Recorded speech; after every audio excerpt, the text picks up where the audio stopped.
importante resultado que tuvo la empresa.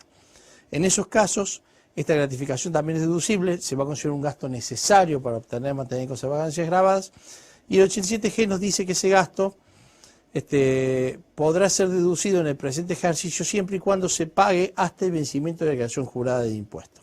O sea, como la declaración jurada de una sociedad que cierra en diciembre vence en mayo, aproximadamente el 7 de mayo del año siguiente, si esta gratificación adicional extraordinaria a los empleados se paga hasta esa fecha, va a ser deducible en la declaración jurada que vence en mayo, ¿no es cierto?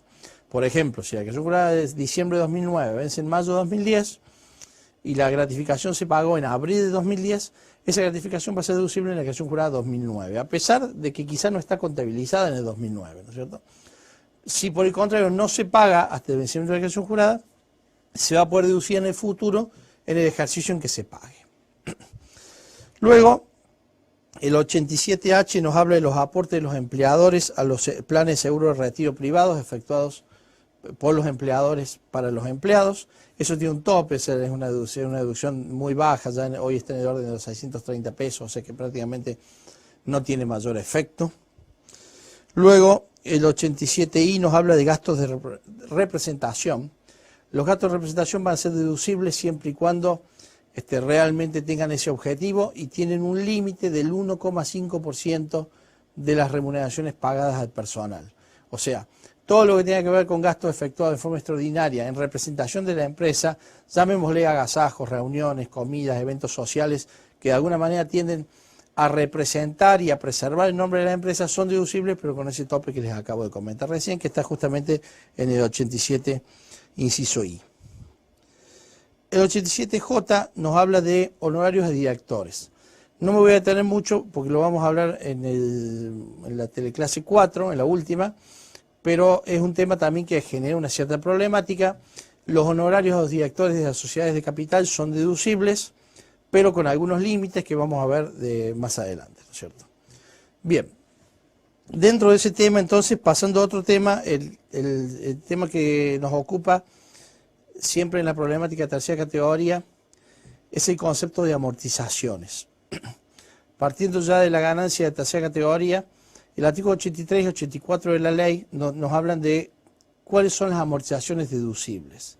Seguramente ustedes ya lo han escuchado este comentario cuando hablamos de primera categoría, que también tenía una problemática concreta en materia de amortización, ¿no es cierto? Con todo lo que tenga que ver con alquileres. En la tercera categoría vamos a repetir un poco la problemática de primera categoría. El artículo 83 y 84 nos hablan de cómo debemos amortizar los inmuebles y los bienes muebles. No nos fija la ley de ganancias plazos de amortización, excepto para el rubro inmuebles. Básicamente las amortizaciones de los bienes muebles se van a referir a los años habituales de vida útil de este tipo de actividades. Y en la amortización de inmuebles, la ley de ganancias nos establece que deben amortizarse en 200 trimestres, o sea, 50 años que equivalen a 200 trimestres. En este sentido, la ley de ganancias para inmuebles nos dice que se amortiza siempre desde el trimestre de la compra del inmueble y no se amortiza en consecuencia del trimestre de baja del inmueble, ¿no es cierto? Para bienes muebles sería lo mismo, se amortiza año completo, el año de la compra y no el año de baja. Esto último que les acabo de comentar es una opción, pero la verdad que es la que habitualmente siempre se lleva a cabo, porque hay empresas que amortizan, en vez de amortizar año completo, amortizan por mes. Esto, si bien se da en la práctica y no está prohibido por la norma tributaria, en general no es lo que van a dar todos los días, dado que como conviene amortizar año completo, justamente por el primer año, en vez de amortizar por mes, prácticamente todos los contribuyentes hacen eso, amortizan bienes muebles por año completo, bienes inmuebles desde trimestre de alta en adelante, también por trimestre completo, ¿no es cierto? Entonces, cuando hablemos de amortización de inmuebles, tenemos que pensar en 200 trimestres, lo que equivale a 50 años. Siempre se amortiza la construcción y no el terreno. Les remito a la lectura del artículo 83 y 84 de la ley. Y siempre que hablemos de bienes muebles, vamos a amortizar por año completo. Los plazos de vida útil de los bienes muebles, ya les dije que los inmuebles de 50 años. Los plazos de vida útil de los bienes muebles, ahí tenemos que ir a los usos y costumbres o a lo que habitualmente se establece para este tipo de bienes. Por ejemplo, podemos hablar de un automóvil 5 años, de una maquinaria, depende del tipo de maquinaria, otros 5 años o 10 años en un tipo de maquinaria, de una instalación comercial de unos 10 años. podemos hablar, de nuevo, de una computadora podemos hablar entre 2 y 3 años, según el uso intensivo que se dé, o según la pérdida de valor de la misma por la actualización tecnológica. En general, les decía que la ley de ganancias no establece plazos, pero hay algunos antecedentes que pueden ser interesantes. Hay un viejo antecedente referido a la actividad agropecuaria que sí publicó la AFIP hace más de 20 años. Puede servir como un indicio de decir qué opinaba la AFIP en ese momento de cómo se amortizan los bienes relacionados con la actividad agropecuaria. En general, esos plazos no deberían haber cambiado mucho. Hay otro antecedente que está en el decreto reglamentario de la ley de leasing, que si bien este último es exclusivamente para leasing, de alguna manera dice, las empresas que hagan actividades de leasing tendrán que amortizar los bienes de esta forma. La amortización de los bienes no debería ser disímil de esa, por lo cual también es un punto relevante y que podemos tomar en cuenta para la amortización y el impuesto a las ganancias, ¿no es cierto? Dentro de la ley de ganancias también nos aclara cuál es el concepto o qué pasa cuando tenemos bienes que se agotan, por ejemplo, minas, canteras, bosques, etcétera, donde hay una amortización particular, donde no tenemos que tener en cuenta años de vida útil, sino justamente el porcentaje de agotamiento de ese bien, que lo vamos a tener que ir calculando permanentemente, ¿no es cierto? Bueno, dentro de la problemática de las amortizaciones también hay que tener en cuenta un concepto que es el de venta y reemplazo. Cuando vendamos bienes que están grabados por el impuesto a las ganancias, de alguna manera tenemos una posibilidad de, al enajenar esos bienes, afectarlos a la compra de un nuevo bien, ¿no es cierto? Afectar la ganancia. ¿Esto por qué sucedía? Porque muchas veces estamos en presencia de una empresa que, por ejemplo, vende un bien de uso, vende su inmueble principal. La realidad es que la empresa no se dedica a vender inmuebles y no persigue un fin de lucro de venderlo, sino que lo vende y luego va a comprar otro. Pero como se trata de bienes muy viejos, que quizás ya están totalmente amortizados y que encima, por efectos de la actualización de valores de mercado, en este caso inmobiliario, son bienes que hoy son muy valiosos, la sociedad se encuentra con una importante ganancia por la venta del inmueble, porque el resultado por venta del inmueble se toma precio de venta menos el costo computable, ¿cuál es? El precio que me costó el inmueble menos las amortizaciones transcurridas, con lo cual, si el inmueble, por ejemplo, tiene más de 50 años y está totalmente amortizado, su valor residual es 0. Entonces, la venta del inmueble es todo ganancia, digamos. Más aún si se trata de inmuebles viejos, recordemos que hasta marzo de 1992 aplicó la actualización a efectos impositivos. Luego de marzo de 1992 ya no se actualizó ningún valor. Entonces, si se trata de inmuebles anteriores a marzo de 92, todavía se actualizan hasta esa fecha. Si se trata de inmuebles posteriores, ya no llevan actualización. Entonces, de alguna manera nos encontramos con la problemática de decir, tenemos una ganancia por la venta de los bienes de la empresa, pero como son bienes de uso, muchas veces no perseguimos un fin de lucro y tenemos que pagar un fuerte impuesto por la venta de estos bienes, cuando en realidad nuestra intención era reemplazarlos por un bien nuevo, ¿no es cierto? ¿Qué hacemos en ese caso? Si yo, por la venta de mi bien de uso, por la venta de inmuebles donde tengo la fábrica, donde tengo la planta, donde tengo las oficinas, o por la venta de no sé, el camión de la empresa, tengo que pagar impuestos, quizá el producido de la venta no me permita comprar un bien de reemplazo.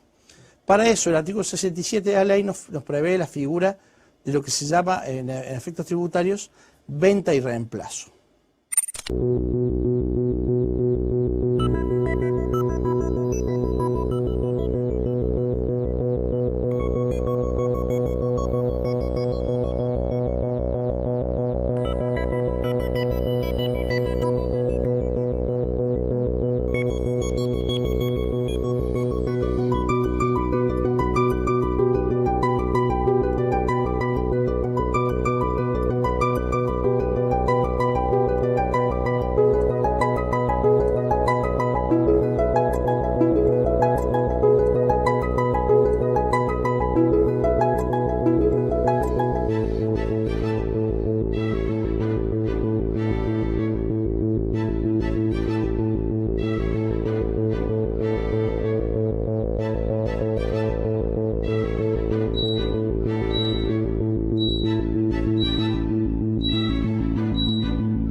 Bueno, les estaba comentando la operatoria de venta y reemplazo.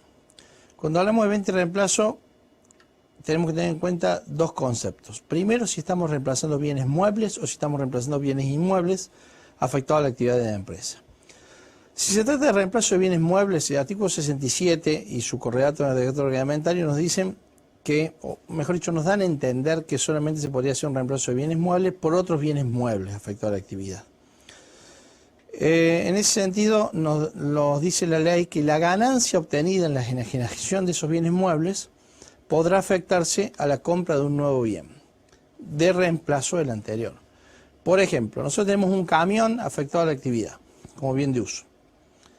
Lo vendimos, esa venta de camión nos dio una ganancia de 50.000 pesos. Podemos hacer dos cosas, o bien declarar esa ganancia como ganancia grabada en nuestro ejercicio, o bien afectarla a la compra de un nuevo bien. La compra de un nuevo bien tiene que ser dentro del año de la operación anterior, ya sea antes o después de la venta del camión, pero siempre manteniendo el plazo de un año. Entonces, por ejemplo, si nosotros no hemos comprado el bien de reemplazo, vendimos el camión, lo que tenemos que hacer es, la ganancia producida por la venta del camión, la afecto al costo del nuevo bien. Si yo gané 50.000 pesos por la venta del camión, esa ganancia, estamos hablando de ganancia, no de precio de venta. Por ejemplo, yo vendí el camión a 80.000, el costo de mi camión viejo era 30.000, eso me dio una ganancia impositiva de 50.000. Esa ganancia la afecto al costo del nuevo bien. Quiere decir que si yo compro un camión nuevo que me cueste más de 50.000, por ejemplo 70.000, no voy a declarar nada de la ganancia por la venta del camión viejo, sino que lo afecto en su totalidad.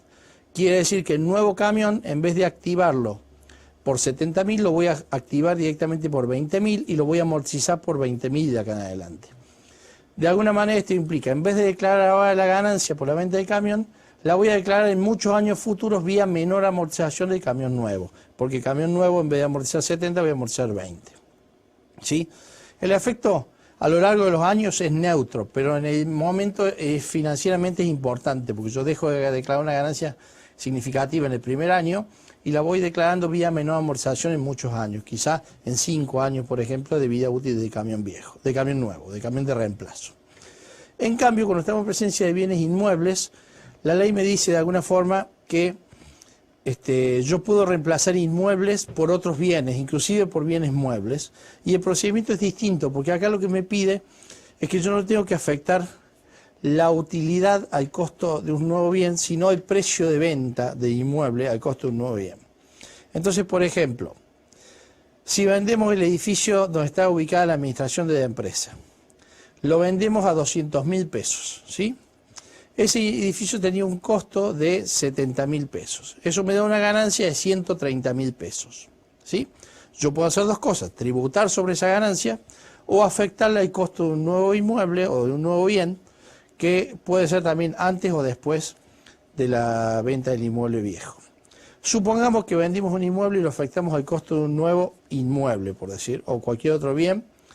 Lo que tenemos que afectar es el precio de venta, que eran 200.000 pesos, no los 130.000 de ganancia. Acá es distinto el procedimiento que comenté recién para bienes muebles.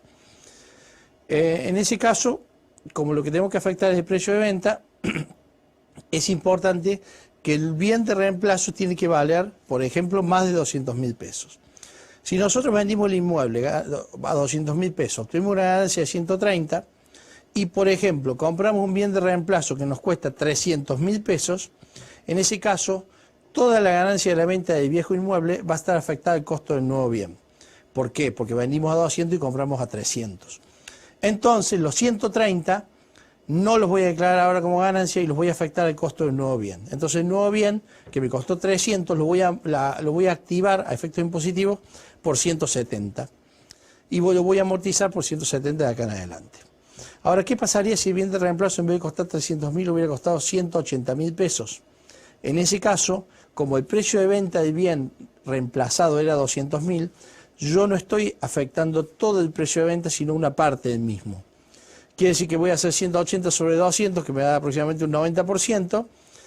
Quiere decir que el 90% de los 130.000 lo voy a afectar a los 180 y el 10% de los 130.000, o sea, 13.000, lo voy a declarar como ganancia en este año. Eso porque no he efectuado el total reemplazo del bien a efectos impositivos, ¿cierto? Bien, pasemos a otro tema. Vamos a hablar de valuación de bienes de cambio, valuación de inventarios, efectos de impuesto a las ganancias. Ahí nos tenemos que focalizar en el artículo 51, 52, 53, 54 de la Ley de Ganancias y también con sus correlativos de decreto reglamentario. La Ley de Ganancias, cuando hablamos de evaluación de bienes de cambio, nos establece varios conceptos que pueden ver ahí en esa slide, donde nos habla de criterios de evaluación, nos habla de definiciones, documentación, detalles de inventarios, etcétera, ¿no es cierto? Básicamente la Ley de Ganancias nos dice que para evaluar inventario, nos dice el artículo 52, debemos que tener en cuenta qué tipo de bienes estamos evaluando. Y el artículo 52 nos dice cómo vamos a evaluar bienes de cambio cuando hablamos de mercadería de reventa, cuando hablamos de materia prima, cuando hablamos de mercadería de propia producción, cuando hablamos de hacienda, cuando hablamos de cementeras, cuando hablamos de granos y cereales. Todo eso nos va a ir diciendo el artículo 52 y sus correlativos cómo se evalúan, ¿no es cierto? Entonces, en primer lugar, el artículo 52, inciso A de la ley, nos habla de cómo evaluar mercadería de reventa, materia prima y materiales. Cuando hablamos de mercadería de reventa, materia prima y materiales, son productos que hemos comprado a terceros. Entonces, ¿cómo lo evaluamos en nuestro stock inicial o en nuestro stock de bienes de cambio al cierre de balance? Lo tenemos que evaluar al costo de la última compra. Este es un concepto que puede apartarse de los conceptos contables, porque muchas veces hemos encontrado balances donde evalúan, por ejemplo, el costo de reposición, al valor de mercado o algún concepto que seguramente es válido a efectos contables, pero que impositivamente la ley me prevé otra cosa. Entonces tengo que evaluar materia prima, mercadería de reventa al costo de la última compra, 52A de la ley. Entendiéndose por costo de la última compra el costo de la última compra que hicimos en los 2 meses anteriores al cierre. ¿Sí? Quiere decir que si yo vengo comprando materia prima permanentemente, tengo que buscar, supongamos que yo soy una empresa que cierra en diciembre, tengo que tomar la última compra que hice en los últimos 2 meses anteriores a diciembre, por ejemplo, el 31 de diciembre cerré ejercicio, el 20 de diciembre hice la última compra. A ese costo voy a evaluar toda mi materia prima, toda mi mercadería de reventa que tengo en stock al cierre, ¿sí? Costo de última compra en los últimos 2 meses. ¿Qué pasa si en los últimos 2 meses no tengo compras?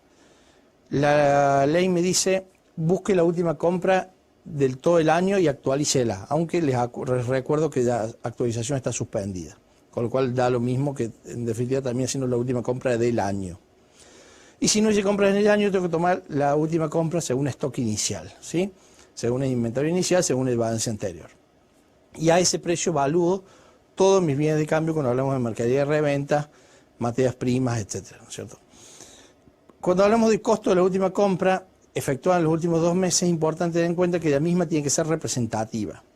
Por ejemplo, si yo el 20 de diciembre hice una compra poco representativa, ¿por qué? Porque habitualmente compro 1000 unidades de este producto y esta vez compré una sola unidad, con lo cual seguramente ese precio al que pagué esa unidad no sea representativo del precio al que habitualmente compro. Entonces, descartamos esa compra y tenemos que ir a buscar compras anteriores que sean representativas, aunque excedan de los 2 meses.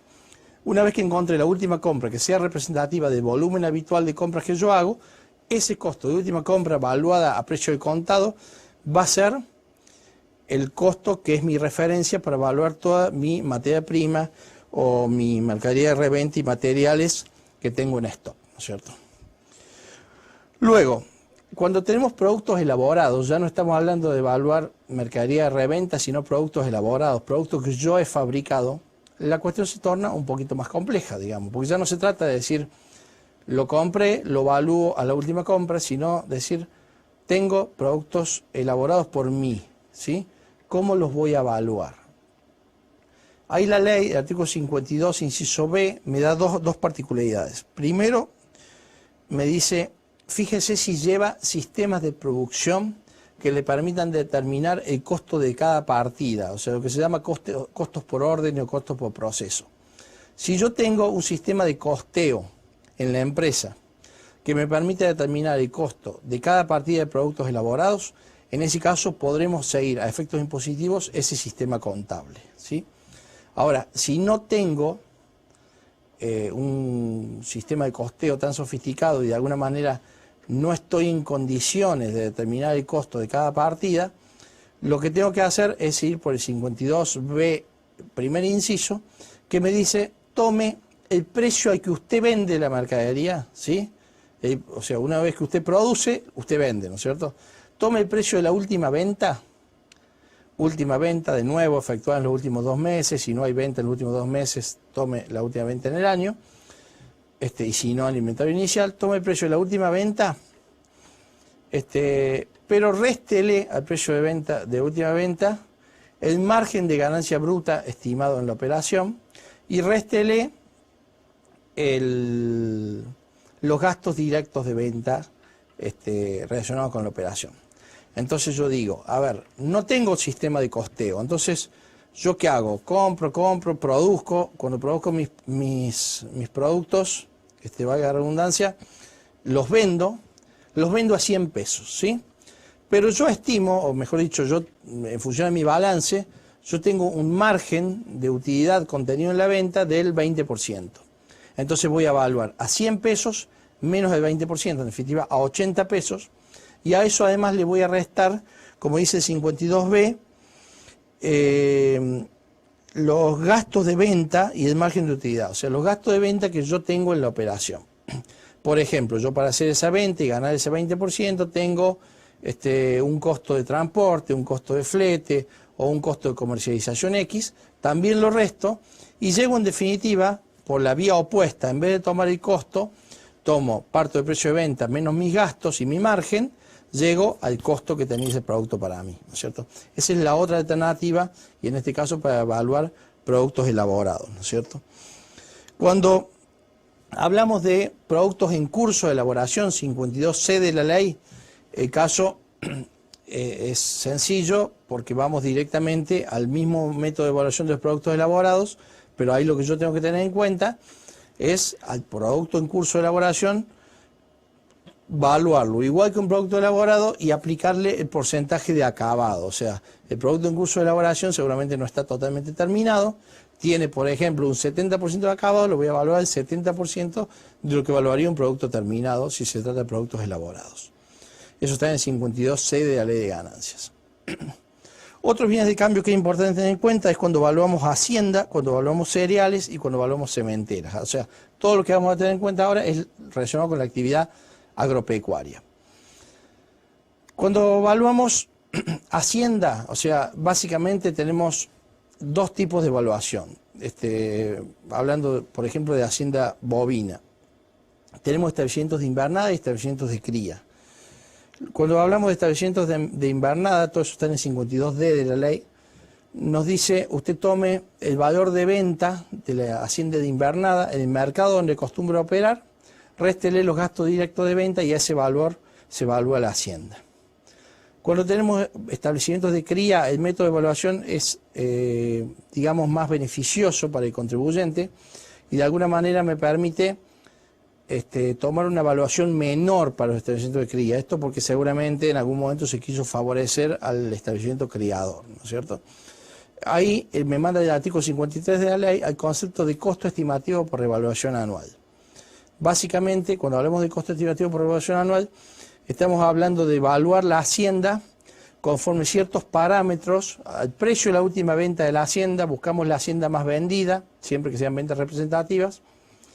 De la hacienda más vendida le aplicamos el 60%, o sea, la estamos subvaluando a la hacienda, y a eso lo vamos a cotejar y lo vamos a comparar con otro tipo con las otras categorías de hacienda. Hay unas tablas de relación contenidas en una ley al respecto, todo esto está descrito en el artículo 53, y eso me va a permitir evaluar la hacienda de cría. Cuando hablamos de hacienda de cría, vientres, tiene aún un tratamiento menor, o sea, una evaluación menor, que es, básicamente lo tomo en el costo que tenía en el inventario inicial actualizado. Como no hay actualización, esto hace que las haciendas vientres en el establecimiento de cría están a valores bastante más bajos de sus valores reales de mercado, ¿no es cierto? Bueno, cuando hablamos de cementeras, o sea, granos en stock, en plantaciones, ahí tenemos que sumar 52E todos los conceptos que hemos invertido en la producción de los granos, fertilizantes, semillas, etcétera, combustible, etcétera. Y cuando hablamos de 52D, de todo lo que tiene que ver con evaluación de cereales y granos, Ahí vamos a tener, según si los mismos son con cotización conocida, los vamos a precio de plaza. Esto muchas veces trae problemas cuando hay fluctuaciones en el precio de los cereales. Y cuando hablamos de granos sin cotización conocida, al precio fijado por el contribuyente menos gastos de venta, ¿no es cierto? Sobre este último punto, la evaluación de granos con cotización conocida es una problemática habitual de la actividad agropecuaria, que por las fluctuaciones y la no aplicación de ajuste por inflación impositivo muchas veces se encuentra con stocks de alguna manera sobrevaluados o que reflejan un resultado por tenencia a determinado momento, pero que luego se distorsionan con las fluctuaciones de los precios de los granos, ¿no es cierto? Sobre este punto me parece importante traerle a consideración un material multimedia, un video de especialistas tributarios de programas de televisión, que me parece que les va a resultar también ilustrativo sobre el tema. Los dejo con ese material. Ya estamos con el invitado del día de hoy, el señor Santiago Sáenz Valiente, que es un especialista tributario. Buen día, Santiago, ¿cómo estás? Buen día, Alejandro. ¿Qué pasa con el impuesto a las ganancias relacionado al sector? Bueno, por lo pronto, en este momento, dentro de unos pocos días, empiezan a vencer los impuestos de los cierres de junio. La mayoría de las explotaciones agropecuarias que desarrollan su actividad bajo sociedades regulares cierran en junio, justamente por un problema de estacionalidad. Y va a haber inconvenientes, ya se están visualizando a través de las provisiones de impuestos, de las estimaciones, respecto del stock de cereales, ¿no? Cereales y oleaginosas. ¿En relación a la cotización sería? Exactamente. El problema grave que se da, en realidad, es que lo que se llama ganancia por tenencia, es decir, por la mera tenencia del stock, es la propia ley de impuesto a las ganancias obliga a cotizar a el precio de plaza en estos bienes que son de cotización conocida. Sí. Y eso genera una ganancia, por supuesto, que a ese momento no está realizada. No, que no existe. No existe, es simplemente por cambio Son de números, cotización. sería solamente. Es un cambio de cotización, que si estuviera contemplado el impuesto a las ganancias, ese efecto parcialmente se atenuaría y se tributaría sobre un verdadero incremento de valor. Correcto. El problema grave aquí se da por duplicado, porque por un lado está suspendido la aplicación del impuesto a las ganancias y por lo tanto, por ejemplo, la soja, que al 30 de junio del 2007 estaba en 630 pesos, si tomamos el 30% de inflación público, digamos, por todos los economistas, estamos llegando a un valor de 800. Con lo cual, hasta 800 pesos no debiera tributar impuestos. Sin embargo, el problema es que al 30 de junio del 2008 la cotización estaba en 9.50, 9.70, se obliga, o la ley obliga a evaluarla en ese valor, y todos aquellos que a la fecha no han vendido están hablando de 700 y pico, con lo cual van a tributar el 35% sobre una ganancia por tenencia que en otras actividades no tiene esta volatilidad de precios porque no está influenciado por cuestiones internacionales. Correcto. Con lo cual, en ese Ahora, sentido... Santiago, ¿qué pasa con, por ejemplo, yo tenía soja en junio y me la cotizaron 900 y pico, que era el valor de junio? Yo voy a tributar eso, pero yo la vendo ahora en 700 pesos. Claro, va a aparecer la pérdida, va a aparecer en el ejercicio fiscal siguiente. Quiere decir que yo estoy financiando al Estado, sería más o menos la idea. Yo estoy adelantando un impuesto, sin ninguna duda. Esto va a tener que ser considerado en los anticipos del impuesto a las ganancias, porque el otro problema es ese, que normalmente los anticipos del impuesto a las ganancias se determinan sobre la base del impuesto del año anterior, con lo cual esto va a generar un adelanto de impuesto encima con los anticipos. O sea que va a haber que tener en cuenta los anticipos y efectuar una reducción. Esto está previsto, que cuando uno estima que la ganancia del año siguiente va a ser muy elevada, menor que la que corresponde de acuerdo al cálculo matemático del ejercicio del año anterior, puede hacer una estimación. Por último, Santiago, breve, ¿qué se puede hacer? ¿Qué se puede hacer? Yo creo que hay que analizar la cuestión del precio de plaza, si realmente había plaza el 30 de junio. Correcto. Aún cuando nos extendamos hasta el 17 de julio, día en que Cobos dio su voto no positivo, que bueno, que en ese momento pareció una excelente noticia, hoy hiciéramos la tabla de retenciones, ¿no? Sí. De todas maneras, creo que es un problema, que se puede producir una injusticia importante y una falta de equidad, porque no es lo mismo el que vendió que el que no vendió. Si ya vendió, el problema es menor, ¿no? Bueno, es bueno alertarlo entonces. Tal cual. Gracias, Santiago, por haber venido. Por favor, gracias a ustedes. Bueno, dejando de lado el tema de bienes de cambio, espero que les haya resultado interesante el video. Creo que es aleccionador de lo que pasa muchas veces en la actividad agropecuaria. si bien no son valores actuales los que menciona, esto se da en el día a día y es algo habitual, ¿no es cierto? Ya vamos a ver sobre el tema cuando hablemos de ajuste por inflación impositivo. En realidad, el siguiente tema que quiero tocar, dejando de lado bienes de cambio, vamos a hablar de previsiones y provisiones. Les decía hace un rato que la ley de ganancias solamente admite como gasto deducible dos previsiones, que son las de reservas matemáticas y riesgo en curso para compañías de seguros, esto exclusivamente para compañías de seguros, y las de malos créditos, deudores incobrables para el caso de empresas que tengan justamente acreedores o incobrables por conceptos comerciales, ¿no es cierto? Ya había una tercera previsión que ya se derogó, que es la de despidos que les comenté, ¿no es cierto? Antes de entrar de lleno en la previsión para incobrables, vamos a comentar un poco el concepto, qué se entiende por previsión y provisión. Las previsiones son deducibles, solamente las que les comenté. Las provisiones son deducibles, en principio sí, son deducibles. Se trata de una provisión, la ley no da una definición sobre el concepto de provisión, por eso terminamos yendo al devengado contable, pero de alguna manera se considera que un gasto está provisionado cuando está devengado, cuando están cumplidos los hechos generadores de ese gasto. Al producirse hecho generador yo ya sé que debo un determinado concepto, ¿sí? Más allá que el mismo no tenga ya vencimiento, o un vencimiento no sea de plazo vencido, ya considero que el concepto está devengado porque ya lo debo, ya se ha producido su hecho generador. Por ejemplo, al 31 de diciembre cierro ejercicio y ya debo el impuesto a las ganancias que va a vencer en mayo del año siguiente. Todavía no estoy obligado a pagarlo, no está vencido, pero yo ya lo debo y ya de alguna manera puedo estimar su cuantía, ¿no es cierto? Por eso el impuesto a las ganancias es un concepto provisionable en el ejercicio anterior. Del mismo modo, al cierre de cada ejercicio o de cada mes, las empresas están en condiciones de provisionar gastos que son de ese mes, pero que van a pagar en el mes siguiente o en el ejercicio siguiente. Por ejemplo, una provisión para sueldos, una provisión para aguinaldo, una provisión para gratificaciones, una provisión para comisiones a pagar, ¿no es cierto? Desde el momento que ya se ha producido el hecho generador, aunque yo no lo haya pagado, yo ya sé que el gasto está devengado, yo ya sé que lo debo, ¿no es cierto? Entonces, estamos en presencia de una provisión cuando, de alguna manera, es un concepto devengado. En la vereda contraria decimos que es una previsión cuando es un concepto que está sujeto a una contingencia, es un gasto que puede o no ocurrir, ¿no es cierto? Por ejemplo, una previsión para incobrables, yo digo, puedo o no tener incobrables, yo lo previsiono, lo estimo, pero puede ser que de día a mañana después todos los deudores me paguen, entonces no tuve realmente incobrables. O una previsión para despidos, lo mismo, ¿no es cierto? Por eso la ley es muy rigurosa con las previsiones y solamente me admite deducir las que les comenté hace un rato. Las provisiones no, las provisiones son plenamente deducibles porque se trata de gastos ciertos.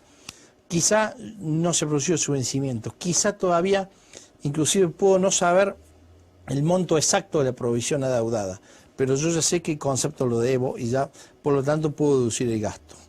Entonces, ¿las provisiones son deducibles? Sí. ¿Las previsiones son deducibles? No. Solamente las de, que le comenté hace un rato, de reservas para compañías de seguro y la de malos créditos o deudores incobrables. Ahora bien, cualquier provisión es deducible, en principio siempre que estemos hablando de un gasto deducible, ¿no es cierto? Por ejemplo, el impuesto a las ganancias no es deducible como gasto en la determinación del propio impuesto. Entonces, obviamente, una provisión para impuesto a las ganancias, si bien es un gasto deducible desde el punto de vista contable en el balance, no va a ser un gasto deducible en la declaración jurada. Pero esto no es porque la provisión no sea un concepto deducible, sino que es la provisión para un concepto que no se va a poder deducir, ¿sí? Dentro de lo que es previsiones, merece que nos dediquemos un minuto a lo que es malos créditos o deudores incobrables. Eso lo van a encontrar en el artículo 87b de la ley que ya repasamos y sobre todo muy analizado en decretos reglamentarios, artículos 133, 34, 35, 36, etcétera, de todo el decreto reglamentario. Con relación a deudores incobrables yo tengo básicamente dos opciones. La ley me da dos opciones. Una, deducir los incobrables reales, o sea, no llevar el método de la previsión y deducir los incobrables reales. Esto implica de alguna forma decir, cuando yo tengo un incobrable, lo voy a deducir en el momento que se produzca el incobrable, ¿sí? Si por el contrario en vez de deducir incobrables reales, quiero ir estimando de alguna manera la cadencia según comercialmente se me van produciendo los incobrables, puedo optar por el método de la previsión. Les voy a ser sincero, no se está utilizando mucho hoy el método de la previsión en las empresas, pero lo vamos a comentar de todos modos, ¿no es cierto? Cuando hablamos de deducir incobrables reales, para que sean incobrables a efectos impositivos tienen que cumplir determinados requisitos. Este es uno de los puntos donde muchas veces nos apartamos de la ley, de la normativa contable, porque para la normativa contable muchas veces los incobrables hasta son de alguna manera precavidos en un balance y tienden a decir todo es incobrable por las dudas, ¿no es cierto? Para no de alguna manera inflar el balance con conceptos que después resultan no ser créditos reales. Entonces muchas veces van a encontrar en el balance que con un cierto por ejemplo, mora en el pago, ya estamos en presencia de un incobrable contable. La ley de ganancias persigue otros fines, obviamente, y de alguna manera quiere ser muy restrictiva a la hora de decir qué conceptos vamos a poder deducir en conceptos de deudores incobrables. Para eso, el artículo 136 del decreto reglamentario nos da los índices de incobrabilidad. Lo que van a encontrar en el 136 son los conceptos que para la ley de ganancias son los índices de incobrabilidad. Si se cumple alguno de estos, el incobrable va a ser deducible. Si no se cumple ninguno de estos, el incobrable no va a ser deducible. La ley de ganancias nos dice, primero, que los incobrables tienen que ser del ejercicio, o sea, no de ejercicios posteriores ni anteriores, tienen que provenir de operaciones comerciales del contribuyente, de esto hay bastantes antecedentes y fallos, etc. O sea, provenir realmente de la actividad del contribuyente, y además tienen que cumplir por lo menos algunos de estos índices o requisitos que les comento a partir de ahora, ¿no es cierto? El 136 del decreto nos dice, en el inciso A, que es un incobrable la verificación del crédito en el concurso preventivo. O sea, si una empresa está en concurso y yo, acreedor, concurro a verificar mi crédito, desde el momento que verifico mi crédito, voy a poder decir que ese es un incobrable. Aunque luego me pague, si luego me paga voy a recuperar lo que deduje. Pero el solo hecho de haberme presentado y verificar el crédito en un concurso preventivo de un cliente mío, ya me considera, ya me da un índice de incobrabilidad.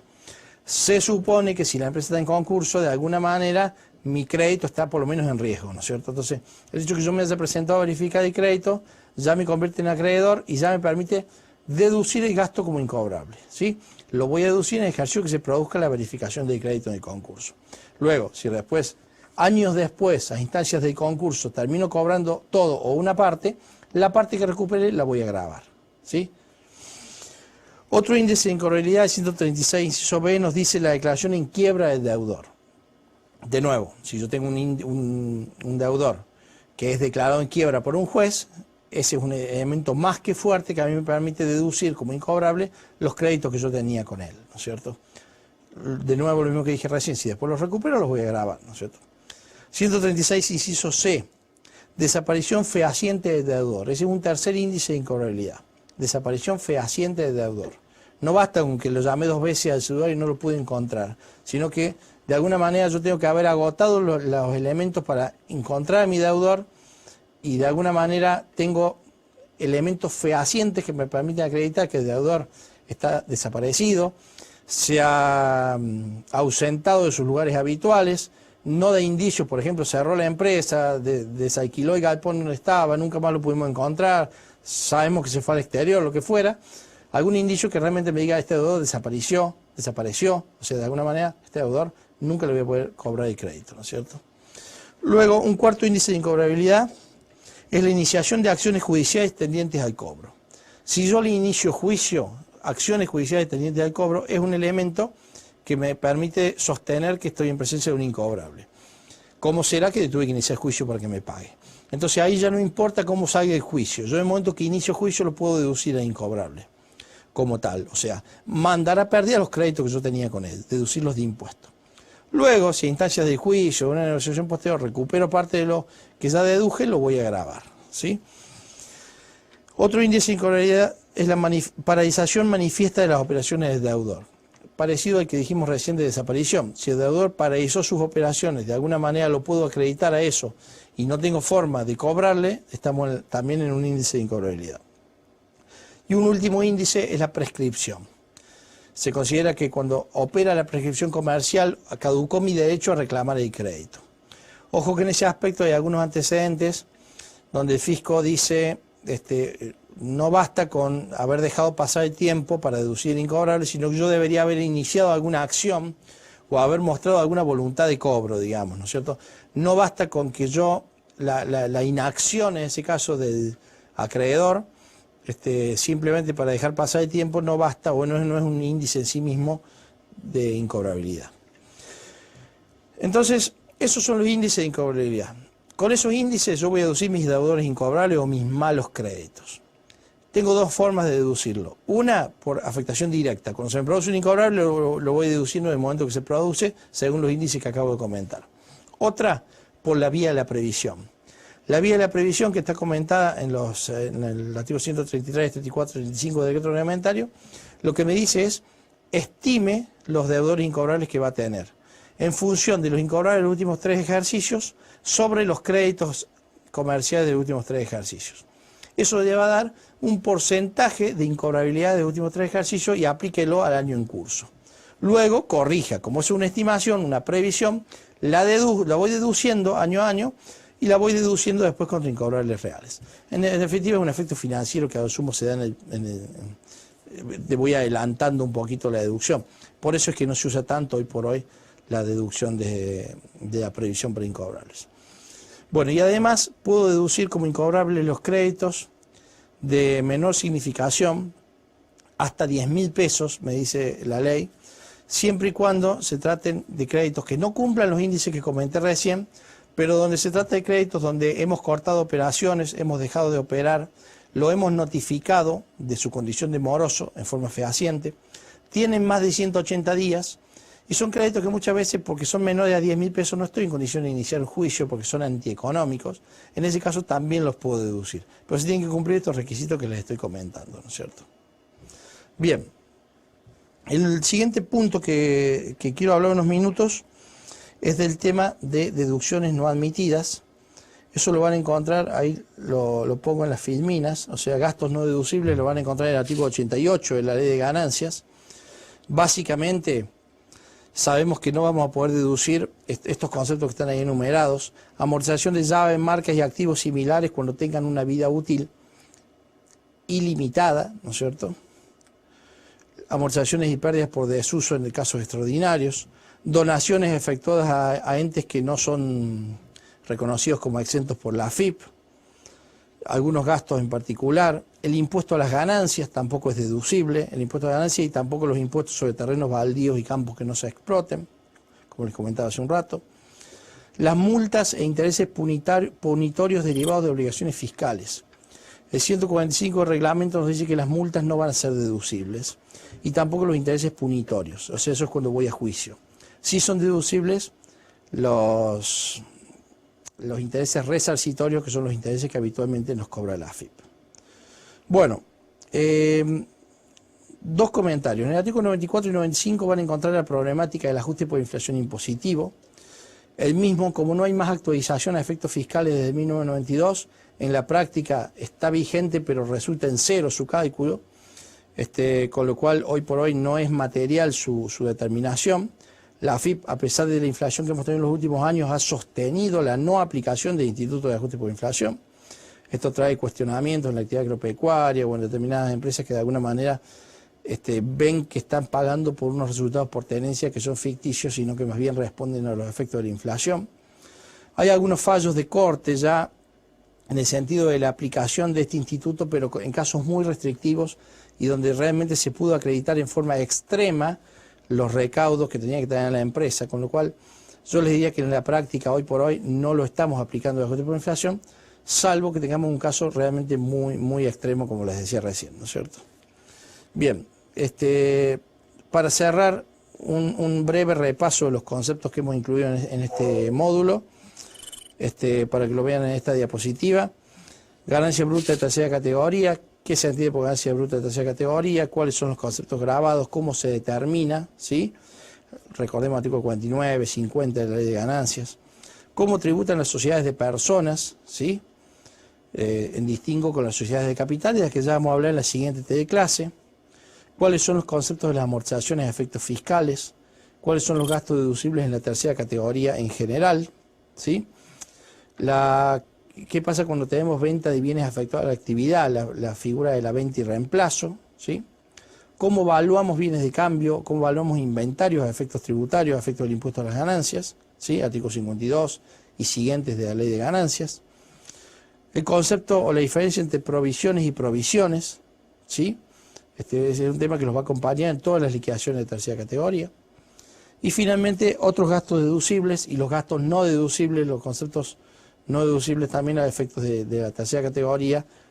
Ya hablamos del artículo 87 y del artículo 88 en lo que tiene que ver con deducciones no admitidas, ¿no es cierto? Y por último, dejamos el tema de ajuste por inflación como para tener en cuenta, como sabiendo que es un tema que hoy por hoy está suspendido en su aplicación, pero que en caso de rebrotar un proceso inflacionario sería un tema también a tener en cuenta, porque el ajuste por inflación de alguna manera nos cambia el resultado en el que vamos a tributar. Les agradezco, muchas gracias, con esto terminamos esta tercera teleclase. Estamos como siempre a disposición para lo que necesiten y nos vemos en la siguiente teleclase. Muchas gracias.